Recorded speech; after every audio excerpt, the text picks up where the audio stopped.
Sino sa inyo papatay sa akin? Pak, pak! Yun si Boy Kamatis. Pinatawag lahat ng asintado. Nag-declare ng last war. Last war! Natakot na sila amado. Pag sinabi ko, mangyayari. Gusto mo paguloy ko ito sa lupa? Tatlo kayo magsimba. Pupunta ako ron, papatay ko kayong tatlo sa loob ng simbahan. Gagapakin kayo. Pero alam mo yung Boy na gagapakin. Agawan na lang, pagbubuksan ko pa sila ng pinto eh. Meron pang isang matibay sa Muntinlupa, yung Loli Patuga. Squealer must die like a rat. Mauubos kami, kagagawan nyo. Mga storya ng tattoo sa kali.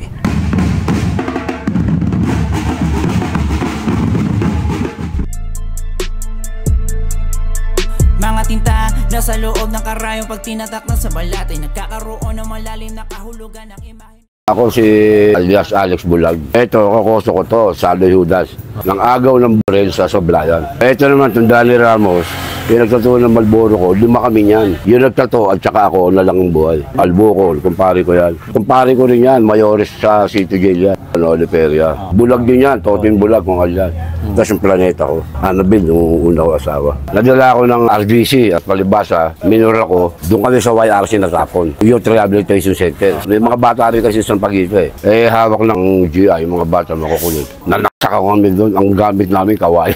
So, yun ang dahilan, kaya ako nababa ng Muntinlupa. O ikaw, o saan mo gustong brigada? Sabi ko sa 4. Bakit? Gusto mo maging sundalo ni Boy? Hindi ho, andun yung mga kalugar ko. Ibang-iba yung 4 sa ibang brigada. Kasi, sa ibang brigada, meron silang group yung maglilinis ba, group 1, group 2, may bastonero, chief bastonero, mayroong gator. Kay Boy, wala. Walang group, walang huwag ka maglinis kung ayaw mo. Open na lumabas, magdadala ka lang ng matalas. Pag lumabas ka kay Boy na wala kang dalang matalas, pagbalik mo, tinatablang ka pala Pati ka nagdadala ng pang-protection mo. Asaltingin ka kaagad sa ulo nun. Yung si Boy Kamatis. Nagdala mother ko nung 2 binagoongan na baboy. Kasi sabi sa 4, yung dala mo, ipapasok mo din sa kubol nyo. Kaya Boy, hindi pwede yung gano'n. Doon sa lamesa mahaba, doon mo ilalagay yung pagkain, dala ng dalaw mo. Mahilig si Boy sa bago, may lahi kasi Ilocano. Doon kami naging magkasanggal kumain. Kanino dala ito? Doon sa bagong kumpay, kaya kay Bulag, tinawag ako na. Sino nagluto na ito? Nanay ko po. Huwag mo akong pupupuin, Kosa. Oo, kosa. Yun ang unang batok sa akin naman. Hanggang sa, sabi ko sa mama ko, sa Toldanin mong gano'n, yung les kami malalaking gano'n. Isa, lagyan mo ng pangalan, Boy Kamatis. Boy, kosa, para sa ito. Boy, Bulag na ka. Bakit may pangalan ko to? Pinalagay ko sa kinanay kasi para sa iyo isa. Tatawa Pati yung pangalan ko nalagay sa bagoong. Ang brigada ng Smoothie kasi napakarami, 13 yung araw. Yung 13 na yun, dahil lahat. Dumating ako sa 4, alam mo bilang ng tao namin doon. 41 pa 42 ako. Halos lahat yung tirador, asintado. Sila Maranan, sila Madumua, sila Tumpalaka. Puro asintado, sila Trigas, sila Boy Liban. Iilan lang kami hindi asintado. Kasi kaya gano'n lang karami ang tao. Yung iba, hindi kaya yung ugali ni Boy. Mabait si Boy, pero may ugali napakarami ang isip. Nagkukwentuhan tayo, ganito, di ba? Dumaan si Boy, lalo bihira lumabas ng kubol yun, pumunta ng Boy yun. Bumalik, tinigil natin yung kwentuhan natin. Pagbalik ko na, hahatawin na tayo nun. Sino sa inyo papatay sa akin? Pak, pak! Ganun karami ang isip ni Boy. Puro palo ka agad na abuti. Yun si Boy Kamatis. Ang dumi ng isip, sobra. Yung mga patira niya ron, puro sensational. Pag may patira si Boy, gumagano sa akin yan. Boy, Bulag, kalalabas Papasuko niya yung brigada Wala pa ba dyan sa hindi ba lumalabas yung naglalakad yun, gano'n ako lang, mahilig siya gano'n yun. Nataon din ko nagsimba. Diyan siya, tinakawalan ka agad yung 3 ulo po. Si Maranan, si Trigas, si Boy Liban. Bumalik pa. Boy, nasa loob ng simbahan Sabi Boy sa kanya, sige, 3 kayo magsimba. Pupunta ako ron, papatay ko kayong 3 sa loob ng simbahan. Balik yung 3 Balik, doon sa simbahan. Naobliga na silang patay. Ayaw na po-post mo yung patira niya. Hospital, ay sus, nagpatira si Boy. Yung may sakit na pasyente, nakalakad Tagulo po Lahat ng dalo, napunta sa loob. Dalawa lang ang bumirit. Tagulo, labasan Kasi yung 4, parang may terrace yun Nakaganon na sa taas yun. Gaganon ko na yung ulo nun. Tsaka pag naglakad sa pasilyo, yung gumanon-ganon yung kamay, yun ang bisyo yun na. Kinabukasan. Bulag, wag ka lalabas. Gulo yun. Meron pang isang matibay sa Muntinlupa, yung Loli Patuga. Hindi totoo mga chain Loli kay Boy Kamatis. Pag kinakausap ni Boy si Noli, nakayako lang kay Boy, Boy, puro ganun lang yan. Kaya yung nagsasalita na, ang tunay daw na bad boy na Muntinlupa, si Noli, si Kamatis, ako. Pag ako nagsalita, hindi ako makain ng salita. Pag sinabi ko, mangyayari. Alam mo kung ano nangyari kay Noli, kasalanan niya talaga Kasi nung araw sa Munti, uso yung penpal. Nagkaroon ng penpal si Noli. Dinalo siya ng penpal niya. Nagkahulugan sila ng penpal niya. Hanggang sa humirit ngayon si Loli Patuga sa director na living out. Ngayon, sabi ng director, pag bibigyan ko yung gusto mo, living out ka. Ituro mo lahat ng gamit nyo. Tinuro ni Noli. Yun ang kasalanan. Squirrel mas dahil nagkarat. Ginanon siya ni ano yung bumalik siya. Kulang-kulang 1 taon. Sa living out siya Kasama niya yung asawa niya Ang pagkakamal, bumalik sa loob. Nasa isip ni Noli, hindi siya ipapapalay ni Boy. Kasi nga, unang-unang magkalugar, pandakan pa ako, halos yung isa lang yan. Pangalawa, may sakripisyo rin si Noli Patuga sa pangkat. May tira si Noli, di ba? Napakasakit yung ginawa niya. Yung gabi na yon, ang kasanggan ng sporting araw, bahala. Sila Jun Midna, sila Rodri Pentes. Inutusan yung mga tao niya, sinuplaya kami ng bangka. Wala talagang gamit, umus Gagapakin kami ng BCJ, tsaka ng BSL Kaya yung bahala, nag-drink, dahil bangka, dahil matalas, bolo, tapos mga nakabantay sa pintuan. Mismong bahala ang pumunta, gagapakin kayo. Pero alam mo yung nagagapakin. Agawan na lang, pagbubuksan ko pa sila ng pinto Huwag nila paagaw yung gamit nila. Mamamaya kami, pero may madadala rin ako sa kanila. Gumapang yung BSL, Batman Summer Late, tsaka BCJ, nagbalikan. Binabangkaw sila ng puro asintrado yung nasol. Sila, amadong buwan, 7 tira. Maranang, 7 tira. Yung Noli, may tapag, doon nga nasira sa Sa penpad, inuwa na siya, kulang-kulang 1 taon. Bumalik kayo sa brigada. Nakagano'n si Boy sa gilid.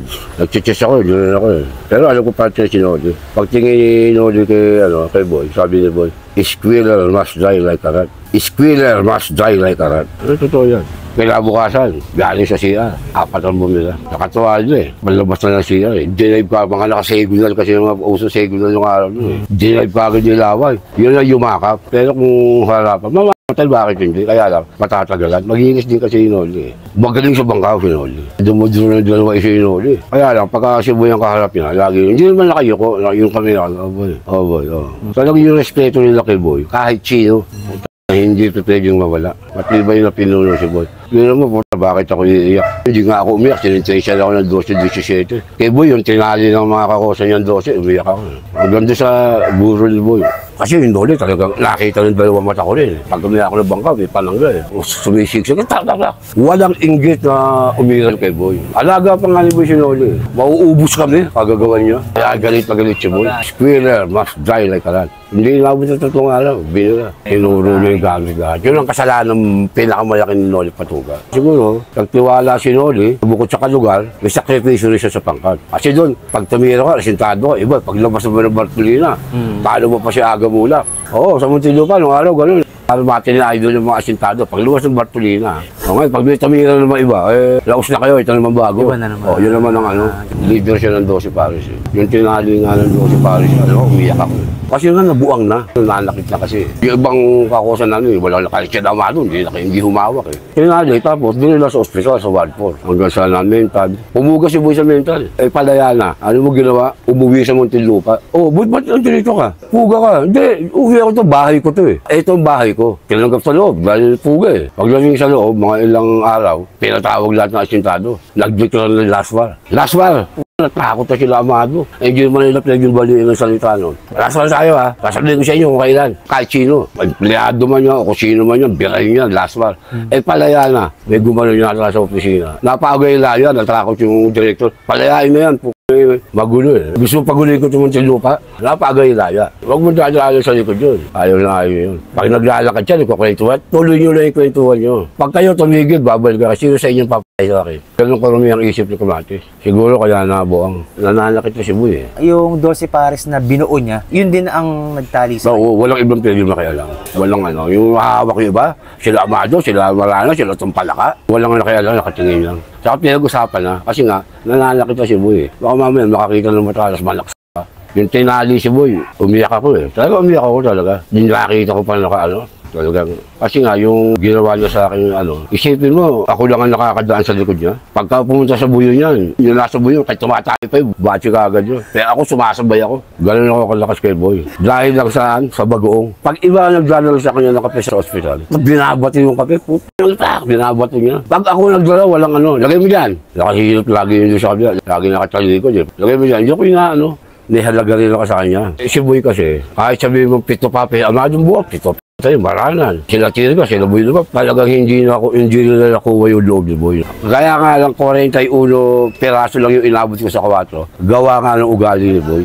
Tumatakbo kay Hito, kay Boy Luna, kay Gutierrez. Kasi nga yung ugali ni Boy, natatakot sila. Kung mga basketball, tumitigil. Pag pumunta si Boy sa ospital, Si Boy, mga Alaska pa yon. Kitok! Yung mga kakose ni Robby Gutierrez. Kitok! Pangalawa sigaw ko niya, Kitok! Dudungan mo na yun. Oh, Boy, kumala Boy. Sige, gigising ka. Oo, yung mga kakose natin dyan, ha? Pagdasal yung mabuti para mapunta sa langit. Maglalakad na ngayon, ha? Pumunta ang ospital, dadalabi yung mga kakose namin sa akin. Paglugpas ni Boy, tsaka ularo ulit sila. Yung si Boy Kamatis. Tsaka kay Boy, bawal yung padudahan. Papadudahan ka, kunwari, pogi ka, paputi ka. O siya yung ganun dun eh. Nunungi ka sa bed pa, no? Gulpe kay Boy yun.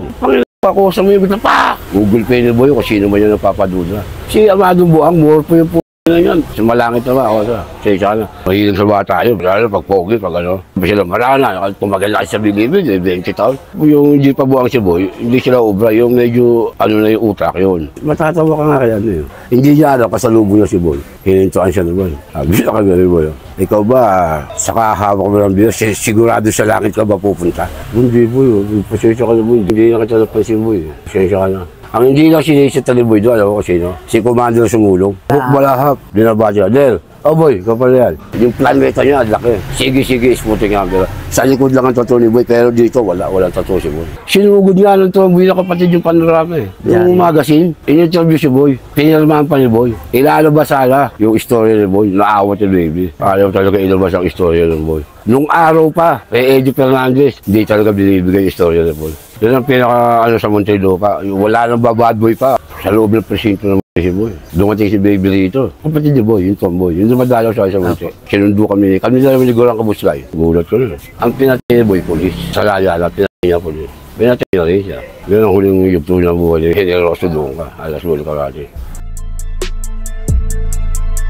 Mga tinta nasa loob ng karayong pag tinatak na sa balat ay nagkakaroon ng malalim na kahulugan ng imahe nito sapagkat di lang to basta inukit ginuwit o para lang maitatak sa halip ninaan sa masusing proseso ng sa ganong mapulitong mabakat sa harap ng mapanghusgang mga mata masama kaagad pag nakita nila pag meron ka na tato sa Pilipinas ay matik na addict at kriminal ka ganyan nila kababaw tignan ang sining na ating ginagalawan ganun pa man bilang nagtatato di na dapat yung pagpapatulan.